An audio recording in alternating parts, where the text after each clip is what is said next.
Let's step into the Keystone Hotel. This was built in the 1850s, and at the point it was built, it was called the Star Hotel. And it didn't get the name Keystone Hotel until 1926 when Mr. Key purchased it. This room right here was the original reception room for the Austin stage, which would come through the front door that we just came in. When I bought the building, this was all dirt floors. There was no ceiling in here. And so needless to say, we've had to do quite a amount of work. As we walk into this section over here, this wing was added in 1931. At that point, they added 7 rooms. There were 4 upstairs, 3 downstairs, and then there was an office in this general area right here where I'm standing. It was kind of the business office. When I got here, you could basically see the bottom of the roof. There was no ceiling in here. This also was dirt floors. In the last commercial iteration, there were teller desks right here because it had been a bank. One of the things that we learned when we bought the place was that there had been a well in the 1850s because this had originally been a garden. And so my daughter, who was 23-year-old at the time, said, "Well, Dad, let's dig out the well." And I said, "Well, I'm not really sure who we is." But so she started by just scooping off the top. We found the stones, and then she would go down in the hole here for 3 hours at a time, and we'd scoop up about every 30 seconds, bring a bucket up. And so we hit water at 20 feet, and then we put glass over the top of it so that you could actually dance over the well and, of course, lit it. A couple things about the ballroom. Again, if we pull back this way and look, that balcony right there was one of the bedrooms, and then you'll see the 3 doors up top here where the other bedrooms were. Because this area had been modified so many different times, there was nothing original here, and only slight indications that there had been bedrooms there. So we took out everything in here and decided to make a ballroom since I redid the building as a residence. And then we built the catwalk here using wood that had been in the original flooring in those rooms. Although 2 of the 4 rooms, you could look straight up and see the bottom of the roof above. A couple other things about this room. The chandeliers belong to Governor Campbell of Texas. We purchased them in an estate sale in Dripping Springs, where his grandkids basically were selling off much of his history, and we bought a few things that were there, including 5 chandeliers.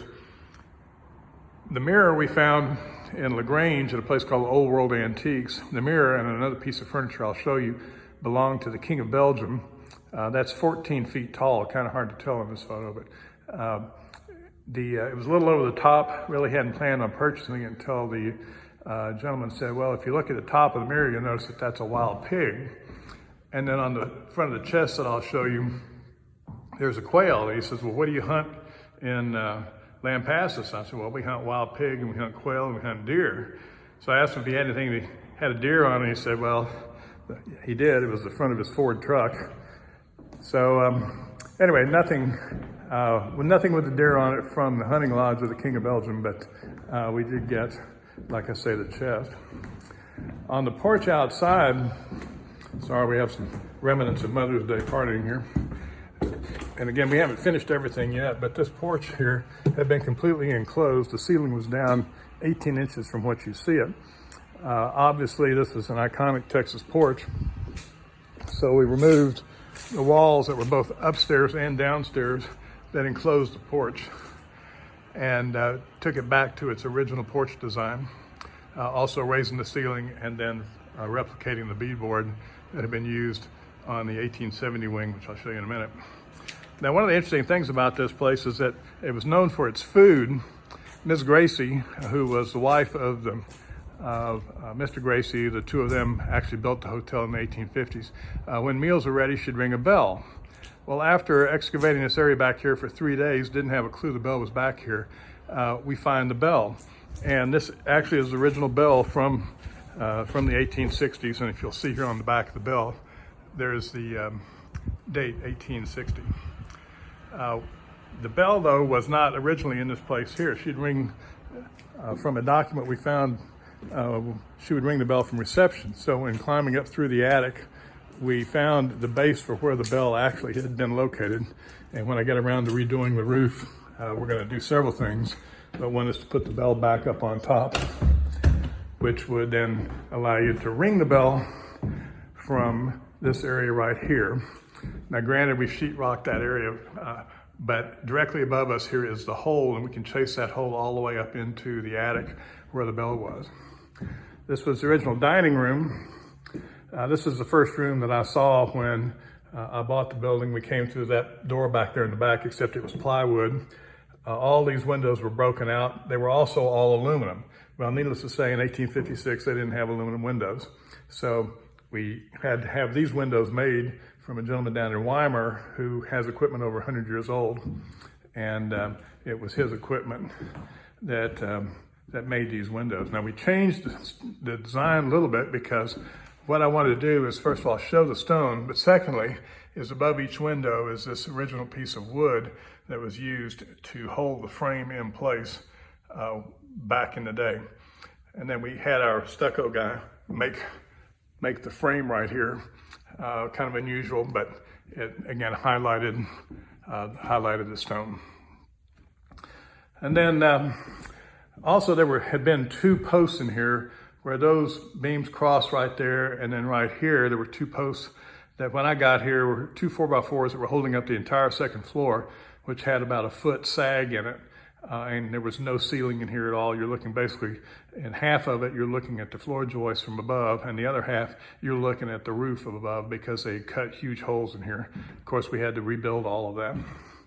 And then in the back here was the kitchen, which produced the meals. Obviously, we don't have this ready to go yet, but a couple of interesting things here.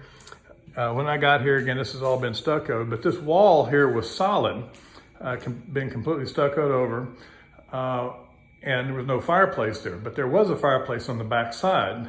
Catch is the fireplace on the back side had a steel lintel and had fire brick, which obviously were not original to 1856. And so after a glass of wine one night, it occurred to me that possibly the fireplace faced this way. And so we started chipping away in this area right here. And sure enough, you can see the stone lintel here with the keystone in the center and this lintel here. And again, this dates from the 1850s. When I chipped out, the stone was right here in the corner. If you look up in here, you'll see the metal bracket there. And down here, you'll see this metal ring.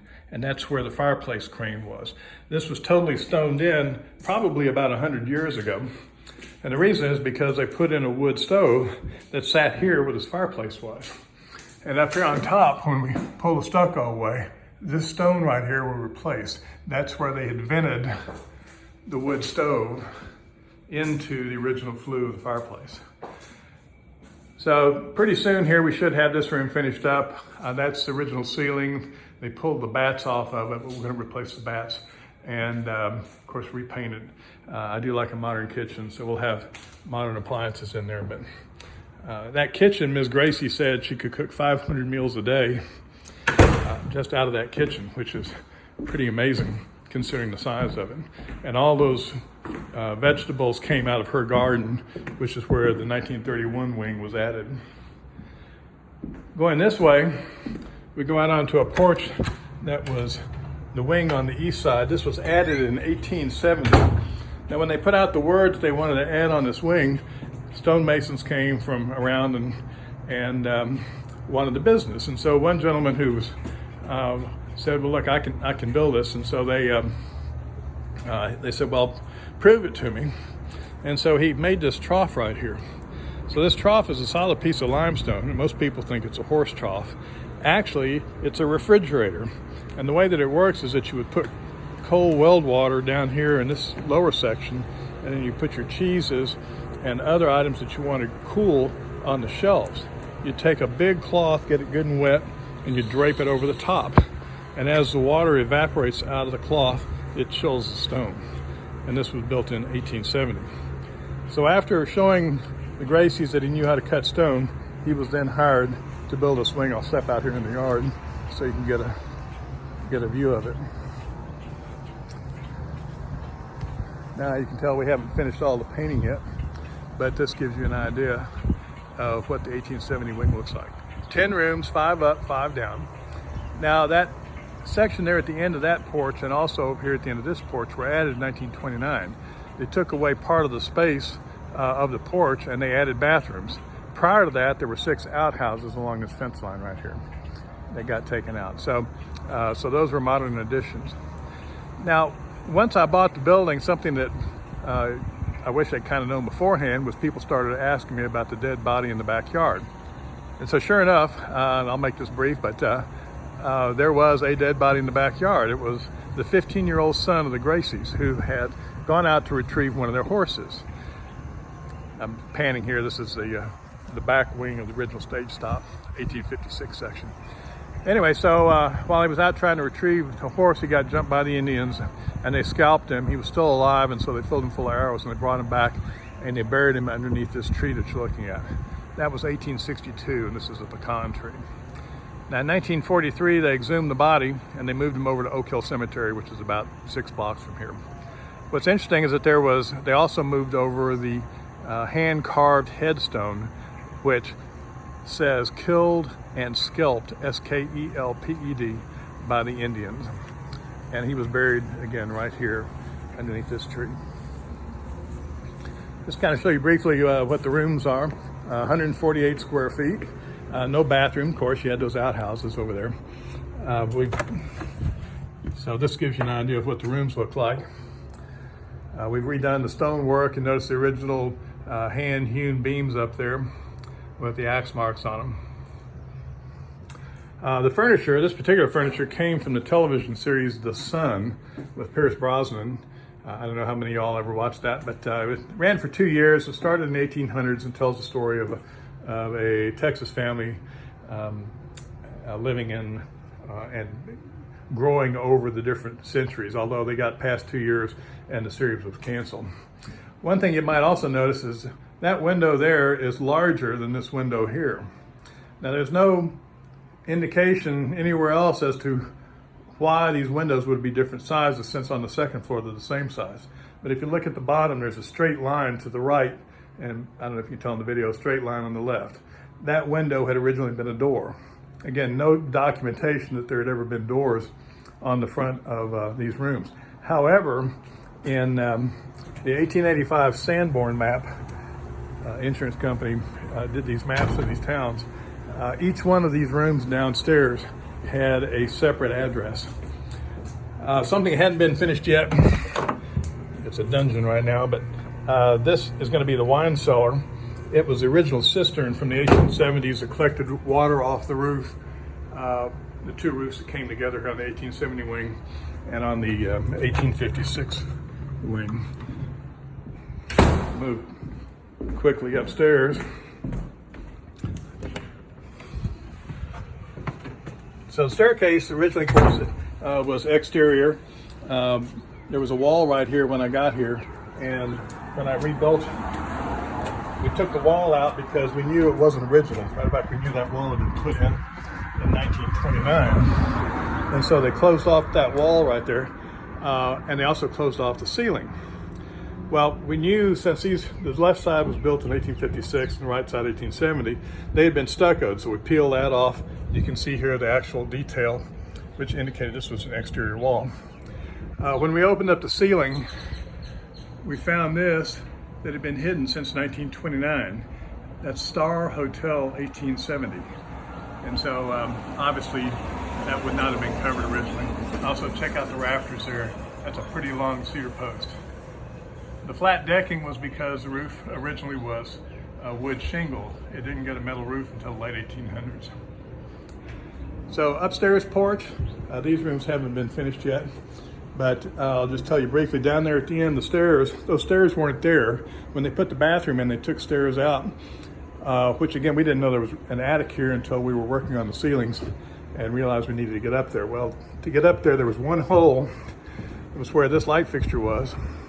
And so we climbed through the hole, and there is actually a 3rd floor in this hotel that's directly above us here. And it was the bunkhouse. So when cowboys came to town and they couldn't afford the 50 cents to stay in the hotel, they would say, grab your bedroll, take the stairs, and you could go upstairs. Totally walk around up there, plenty of room. And what we also found up there is graffiti from the 1800s, as well as there had been 5 dormer windows on the back. There's no documentation that there'd ever been dormer windows, although somebody sent me a photo about a year ago taken from a biplane flying over Land Passes, and you could see the easternmost window. Backyard, we just got the grass in a couple of weeks ago, so it's looking really nice. We're going to step back into 1856. All right, gotta unlock the door here. Use these cool keys.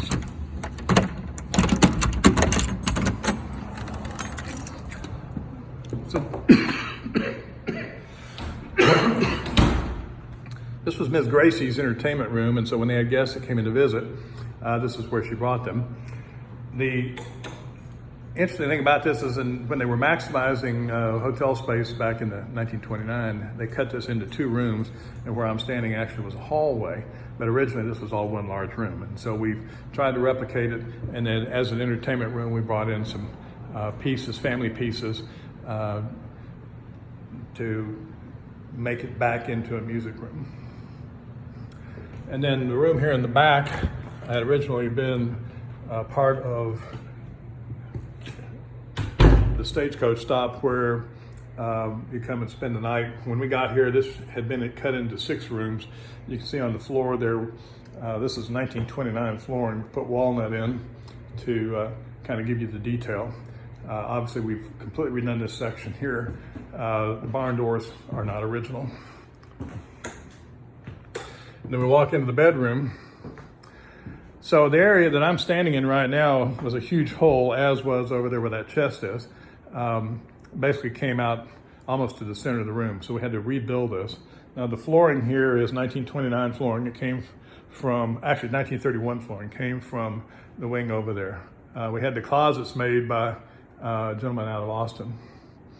And then we had fun in the bathroom, which of course was not original.